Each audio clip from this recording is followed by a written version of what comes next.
Ng ilang taga Smoky Mountain na basta marunong magsikap aangatin po sa buhay.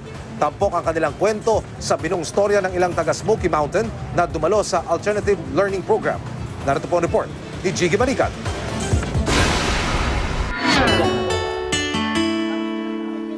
Estudyante ko mga batang ito sa Smoky Mountain sa aking free TV lectures program. Karamihan sa kanila mga dating basurero o tambay lang. Ngunit ngayon dumadalo na sa Alternative Learning Program.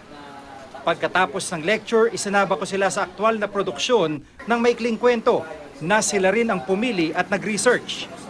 Isa sa mga kwentong binuo ni Vane Gapido, ang kwento ng mag-asawang De La Cruz na naging milyonaryo dahil sa basura. Ang puhunang 3,000 piso, lumago at nakapagpundar ng 4 na truck panghakot ng basura.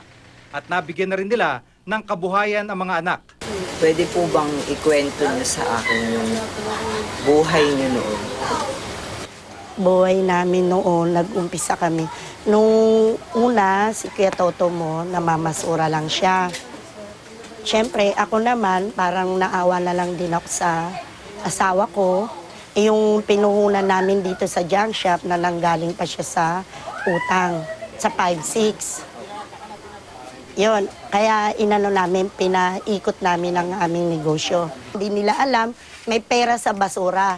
Kaya lang, magsikap din sila. Isa rin sa binuo ni Vane ang kwento ng baseball player na si Christian Chenel.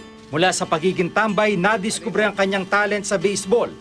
Dahil dito, unti-unti na niyang nakikita ang kanyang magandang kinabukasan bilang varsity player ng PUP.